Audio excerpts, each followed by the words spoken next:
Perhaps the first thing to say about our Old Testament reading from Ecclesiastes that Helen read for us is that it describes a broken world as it was then and still is now, and not the world as God either originally intended it to be or intends it to be in the future.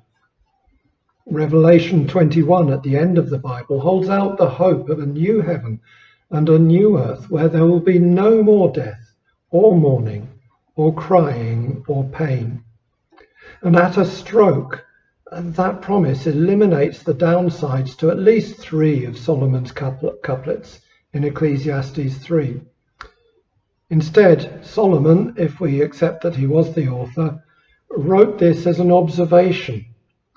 So in a society about which we read in 2 Samuel chapter 11, these words, in spring, when kings go to war, he wrote that there is a time for war and a time for peace. In observing both the upside of life as well as the downside, Solomon offered the hope in difficult times that better days were not far away. Today, we might articulate that as there is a time for pandemic and a time for health, a time for lockdown and a time to lift restrictions, a time to isolate and a time to mingle. But this morning, we're celebrating God's faithfulness in providing a harvest of food to eat.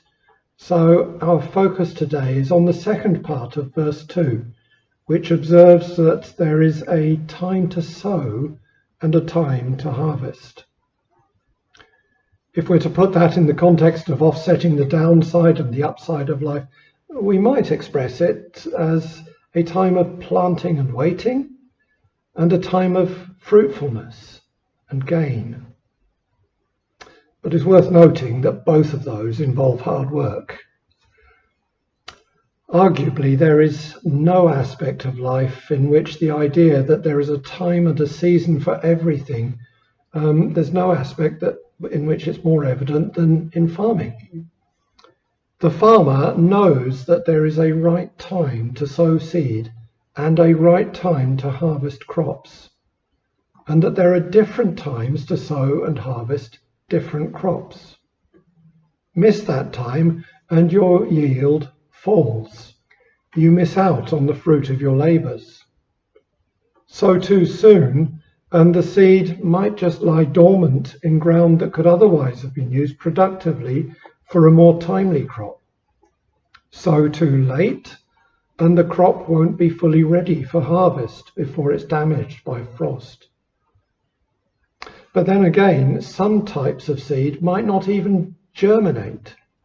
And did you know that some seeds, for example, the hard-shelled seeds of many fruit trees, actually need to be exposed to a frost in order to be softened before they can germinate? Did you know that? You know that, because I learned that when I was at uni. Yeah. So he was once an agricultural botanist. Sort of. Not the world's not greatest. Quite, no. Never mind. But actually that was nature's way, or that is nature's way of telling them that winter is here and spring, the growing season, is coming next. It prevents them from germinating too soon and from being killed off before the new plant can establish itself. Without the hardship, without that winter frost, those seeds won't germinate at all. And the farmer will have a totally failed crop, or he won't grow his apple trees for another year, whatever it is. I wonder, is this a picture of life for us at the times when we go through some sort of hardship? In the context of our current sermon series about when God says no, perhaps it's a picture of those times when God says, no, I'm really sorry, you can't always have it easy in life.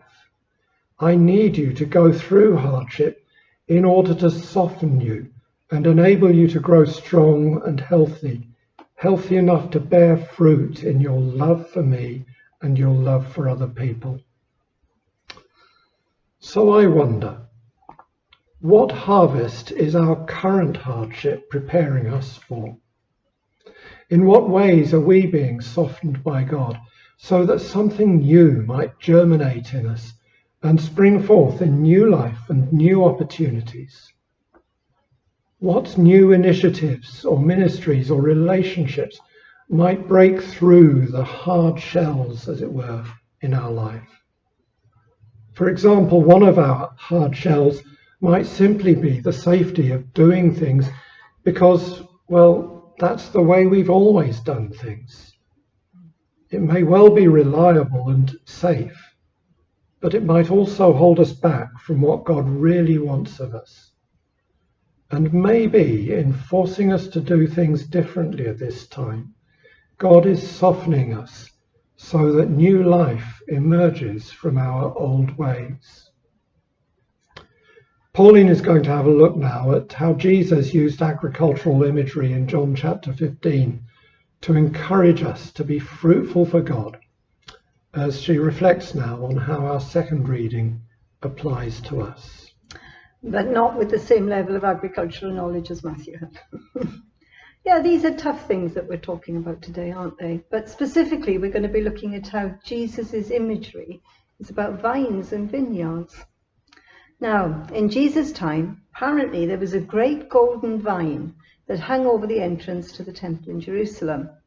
And the gate was completely covered with gold, and the grape clusters which hung from this vine were as tall as a man.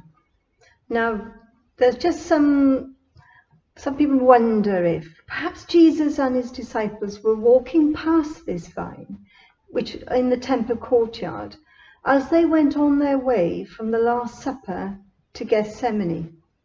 Now, if that's so, you can imagine how the sight of it would have triggered this phase of these last conversations which Jesus had with his followers before he left them for the greatest trial of his life. Now, this imagery about the vine was very significant to the disciples because throughout their history, Israel itself had been described as a vine, with God as the vine dresser, and he expected good grapes. But throughout their long history, he had often received bad fruit, as the prophets of earlier centuries had made clear, and we can read about those in the Old Testament. So God had pruned the vine, and it was a difficult process. Now, physical vines were trained when the fruit-bearing branches were lifted up from the ground on poles or trellises, and they were pruned in spring and autumn. I don't know this, I read this yesterday. Now, in spring, which is the flowering stage, some flower or grape clusters were removed to produce better fruits. But in the autumn, after the harvest, any dead wood was removed and burnt, and other branches were cut right back to produce better fruit the following year. Well, Jesus says that he is now the vine, and so he has replaced Israel as the way in which God, the vine dresser, shows his love to the world. And God, his Father, is in charge of Jesus' ministry. And Jesus, as we know, is the vine itself. He's also in charge of the disciples' ministry because they are the branches. Now, bringing it over to us, we are branches too.